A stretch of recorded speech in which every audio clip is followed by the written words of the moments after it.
میں ایک کچھ اشعار پڑھ رہی ہوں آپ کی اجازت سے. اشعار اس لیے وہ پڑھ رہی ہوں کیونکہ وہ میری تقریر کا مفہوم ہے. اس نظم کا نام ہے ایک درخواست. زندگی کے جتنے دروازے ہیں مجھ پر بند ہے. دیکھنا حد نظر سے آگے بڑھ کر دیکھنا بھی جرم ہے. سوچنا اپنے عقیدوں اور یقینوں سے نکل کر سوچنا بھی جرم ہے. آسمان در آسمان اسرار کے پردے ہٹا کر جھانکنا بھی جرم ہے. کیوں بھی کہنا جرم ہے اور کیسے بھی کہنا جرم ہے. سانس لینے کی آزادی تو میسر ہے یہاں، مگر زندہ رہنے کے لیے ایک انسان کو کچھ اور بھی چاہیے، اور اس کچھ اور بھی کا تذکرہ بھی جرم ہے. اے خداوندانے ایوان عقائد، اے خداوندانے ایوان عقائد، اے ہنرمندانے آئین و سیاست، زندگی کے نام پر بس ایک عنایت چاہیے. مجھ کو یہ سارے جرائم کی اجازت چاہیے. سر، مجھ کو سارے جرائم کی اجازت. ان بچوں کا میں جو اس نظم کے ساتھ منسوب ہے، ان بچوں کا میں تذکرہ کرنا چاہوں گی یہاں پر، جو 2018 سے آنورڈس ایک سال پہلے تک جن کی گرفتاری عمل میں لائی گئی. ان بچوں میں بہت سارے ایسے بچے جو اسٹوڈنٹ ہوا کرتے تھے تب، 12th کلاس کے، میٹرک کلاس کے، 8th کے، جو چھوٹے چھوٹے بچے ہمارے کشمیر ویلی کی میں زیادہ بات کروں گی. میری کانسٹیٹوئنسی میں بھی کچھ ایسے بچے ہیں.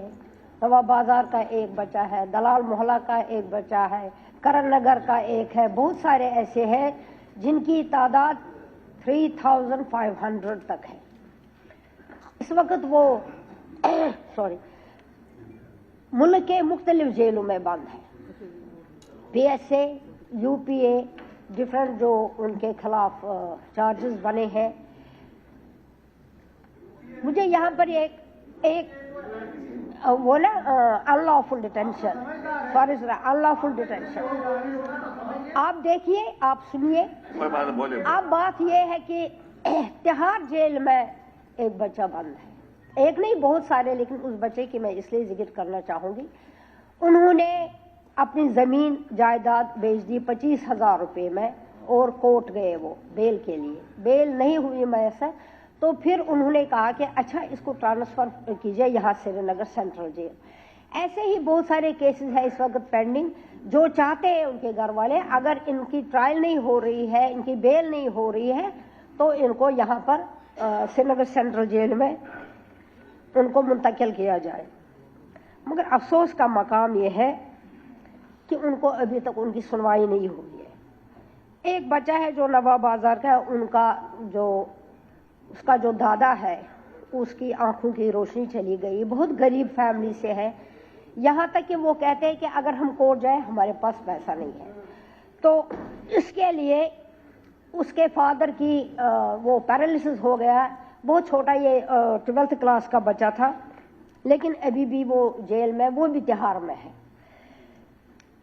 یہ قومی مسئلہ ہے جو جموں کشمیر کے بچوں کو، اگر کسی نے کوئی اتنا بڑا کرائم کیا ہو جس کے لیے ہم کہیں گے کہ ہاں ناممکن سی بات ہے کہ اس کو چھوڑنا، لیکن اگر کسی بچے کے لیے صرف یہ ہے کہ اس نے اتھر اٹھایا یا کانگڑی اٹھائی یا ان کو کیوں بند کیا ہے، صرف انہوں نے ایک پوسٹ کو شیئر کیا ہے، یا تو یہ فیس بک وغیرہ وغیرہ یا تو یہ بند ہونا چاہے.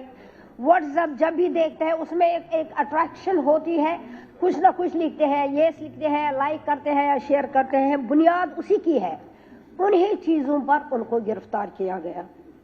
یہاں پر تو میں یہ کہنا بھولوں گی نہیں، اگر کسی کی عزت پر ہاتھ پڑے، اگر کوئی بے عزت ہو جائے کسی آفیسر کے تھرو، تو کیا اس کو ہم یہ نہیں کہہ سکیں گے اس کو بھی اجازت ہے کہ وہ اس کے لیے لڑے، اس سے کہے کہ مجھے گالی گلوچ نہ دو؟ اس کی بہت بڑی مثال ہے ان بچوں کے ساتھ ساتھ یہاں پہ جو ہمارا آنریبل ممبر ہوا کرتا تھا مہراج الدین ملک، کہاں ہے، کس بات کے لیے، اس نے کون سا گن اٹھایا تھا، اس نے کس کا قتل کیا تھا؟ اگر کسی نے عزت نفس ہی سب سے زیادہ جو عظیم اور عزیز ہے، عزت گئی تو سب کچھ گئی۔ اگر اس کو کسی نے کچھ کہا یا کام نہیں کیا، اسے 2 لفظ بولے، اس لفظ پر بھی وہ آج تہاڑ جیل میں ہے۔ بہرحال میں ان بچوں کی بات کر رہی ہوں جن کو بے وجہ اس وقت جیل میں رکھا گیا ہے۔ میں چیف منسٹر صاحب سے استدعا کرتی ہوں کہ وہ ہوم منسٹر صاحب سے یہ مسئلہ اٹھائے تاکہ ان بچوں کو ان کی رہائی ہو جائے۔ ان کے آلریڈی 7-8 سال ان کے ضائع ہو گئے، 7-8 سال سے انہوں نے نہ پڑھا نہ لکھا، اور ان کی ساری زندگی اور جوانی کے جو ابتدائی سال تھے وہ خراب ہو گئے۔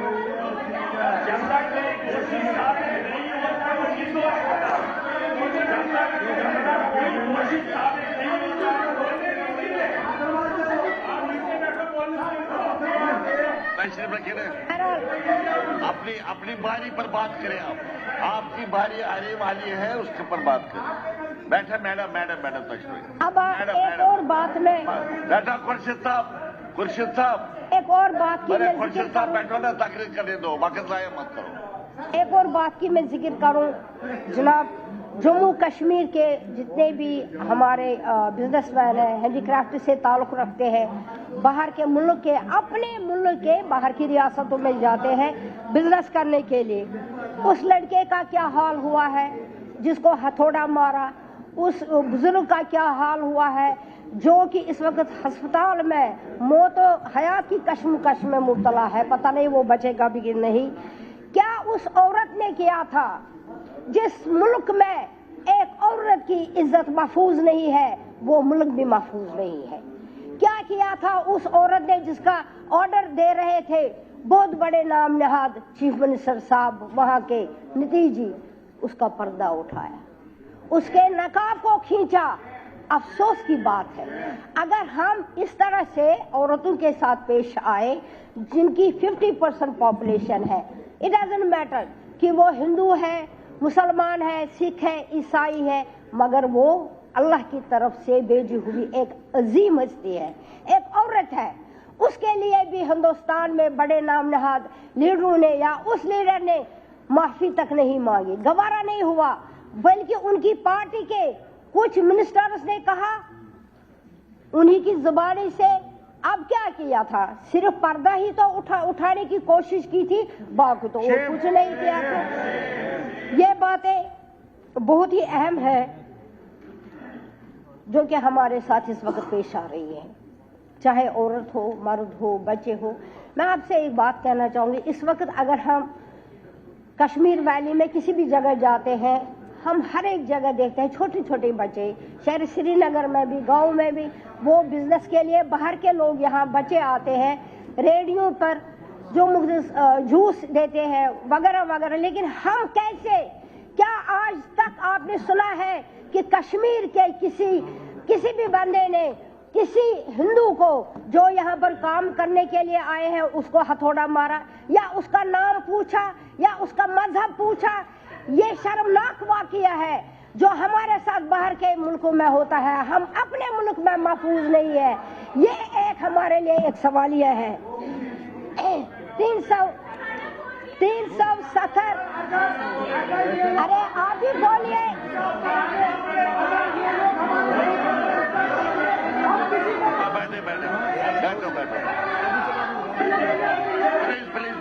دیکھیے کل انہوں نے بہت بولا، ہم چپ رہے، انہوں نے بولا ہم چپ رہے، کیونکہ ہمیں بھی تو سننا ہے، یہ بھی ان کے دل و دماغ میں بھی کیا ہے، یہ بھی آدھی جگر رکھیے، ہم بھی تو سن رہے ہیں، ہم بھی تو۔ آپ دیکھیں آپ کے ایل جی صاحب نے کیا لکھا ہے، اگر جو لاسٹ میں آپ پڑھیں گے اس پر تو عمل کیجئے۔ لاسٹ پہ انہوں نے کہا ہے کہ you have to work with harmony. آپ کم از کم لاسٹ پیرا پڑھیے, یہ ایک آپ ہم سب کے لیے ایک سبق ہے, آپ بھی پڑھنا پھر آپ بات کر لینا. بہرحال 370 ہمارا اسپیشل سٹیٹس, ہمارا فلیگ, یہ ساری چیزیں ہم سے چھین لی گئی. ہم کب تک خاموش بیٹھیں گے؟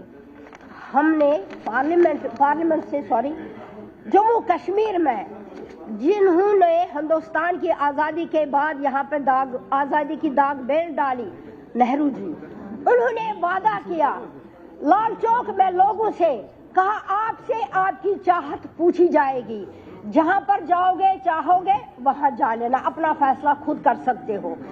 وہ بات بھی گئی, وہ رات بھی گئی, وہ باتیں اب خواب و خیال ہی بن گئی. اس کے بعد 1996 میں یہ ضروری اور اہم بات ہے, نرسمہا راؤ جی نے وہ جب جموں کشمیر وہ کشمیر آئے تو وہاں بولا ڈاکٹر فاروق صاحب سے اسکائی از دا لمٹ. جب بولا sky is the limit, doctor Farooq صاحب نے کہا کہ ہاں یہاں پر حالات بہت خراب ہے, لوگ شہید ہو رہے ہیں, قتل و غارت ہے, تو ہم بھروسہ ایک اور بار کریں گے. ہم نے بھروسہ کیا, ڈاکٹر فاروق عبداللہ صاحب نے آگ میں چھلانگ لگا دی اور الیکشن لڑا. آپ کو پتا ہوگا اور ان کو بھی پتا ہوگا 3500 جو ہمارے نیشنل کانفرنس کے فنکشنریز ہیں, ورکرز ہیں, جو ہمارے منسٹرز تھے, ہمارے ایم ایل ایز تھے, بلاک پریزیڈنٹس تھے, جو نیشنل کانفرنس کے بہت ہی قریبی تھے, جن کی بنیاد تھی جب ڈاکٹر فاروق صاحب نے حکومت سنبھالی اور ان کو شہید کیا گیا. اتنی بڑی قربانی ہم نے اس وقت دی تاکہ یہ قوم بنا رہے, اس میں ایک یونٹی بنی رہے, ہندوستان ایک رہے. لیکن آج ہمیں شک کی بنیاد پہ ہمارے بچوں کو شہید کیا جا رہا ہے, ہمارے بچوں کو جیل میں بھرا جا رہا ہے, ان کی تعلیم پر ایفیکٹ پڑا, ان کی پرسنالٹی پہ ایفیکٹ پڑا. کل وہی ہماری قوم کے معمار ہوتے, مگر کہاں ہے آج؟ آج تو جیلوں کی زندگی گزار رہے ہیں. ہم ابھی بھی جو ہندوستان کے لیڈروں نے ہم سے وعدے کیے ہیں, ہم ان پر بھروسہ ابھی بھی کر رہے ہیں. ابھی آپ دیکھ لیجئے پچھلے دنوں پارلیمنٹ میں جو ہمارے ہوم منسٹر صاحب نے بیان دیا اور کہا کہ ہم جموں کشمیر کو جو ان کی امانت ہے, جو ان کا اسٹیٹ ہوڈ ہے, وہ ہم واپس کریں گے. تیرے وعدے پر جیے ہم تو یہ جان چھوٹ جانا. کب تک ہم انتظار کریں گے؟ ہم کب تک انتظار کریں گے؟ کیونکہ انہوں نے ڈاکہ زنی کی ہے, چوروں کی طرح رات کو آئے, ہمارے سارے لیڈران کو جیل میں رکھا اور ہمارا اسپیشل اسٹیٹس ہم سے چھین لیا. ہماری عزت و ناموس پر انہوں نے ہاتھ ڈالا, ہماری عورتوں کو بند کیا. جنہوں نے دوسرے دن وہاں پہ تھوڑا سا وہاں پہ انہوں نے ایک شور کیا تھا کہ اسٹیٹس جو ہمارا جھنڈا ہے وہ کس نے اتارا ہے, جو ہمارا فلیگ ہے آزادی کا جھنڈا, ایک تشخص, ایک ہمارا اسٹیٹس تھا جو ہمیں بہت پہلے ملا تھا, 70 سال پہلے. اس وقت بھی یہی لڑائی ہوئی تھی, اس وقت بھی آپ کے جو ہمارے مہاراج تھے انہوں نے یہ ہم کو بخشا تھا. یہ ہماری رکھوالی کر رہا تھا. یہ فلیگ, یہ اسٹیٹس ہم سب لوگوں کی جموں کشمیر کے, اس کے ٹکڑے مت کیجیے مہربانی کر کے, لیکن ہمیں غلام بنا دیا گیا اور ہم غلام بن گئے. ایک سیکنڈ, مجھے لاسٹ 1-2 چیزیں کہنی ہے بس. ٹائم ہو گیا. شیر کشمیر شیخ محمد عبداللہ کی میں یہاں پر ذکر کروں. اس نے ہمیں سکھایا, انہوں نے ہمیں روشناس کرایا کہ جو ہماری عزت ہے, عصمت ہے, اس کے ساتھ ہماری عظمت کے ساتھ واقف ہمیں کرایا کہ ہمارا وجود, ہمیں کہا کہ اس کو پہچانو, اور ہم نے آزادی کے جھنڈے کو اٹھایا اور ہم نے خود کو محفوظ پایا. حقیقت یہ ہے شیر کشمیر شیخ محمد عبداللہ کے بعد اس جموں کشمیر کے ٹکڑے ٹکڑے ہونے شروع ہوئے ہیں. اس قوم کی کیا ہم کہیں گے اس وقت جو کہ تعلیم کے, اس شیر کشمیر شیخ محمد عبداللہ نے جو تعلیم سے ہمیں آراستہ کیا, آج اسی تعلیم کے شعبوں کو ٹکڑے ٹکڑے کیے جا رہے ہیں. میرٹ ہولڈرز کو مذہب کی بنیاد پہ تقسیم کیا جا رہا ہے, جبکہ عمر سے ایک بات, نہیں, ٹائم ہو گیا. Please take your seat. ان کو ایڈجسٹمنٹ کیا وہاں پہ. اس کے لیے عمر صاحب کو بہت بہت مبارکباد، کیونکہ یہ ایک اتنا بڑا ڈیسیجن تھا شاید ہی کوئی لے سکتا تھا. اسی کو کہتے ہیں اللہ تعالیٰ کی جب مار پڑتی ہے تو پڑتی ہے، لیکن بلیسنگ ان کو ہوا ان ڈسگائز. تشریف رکھیے اب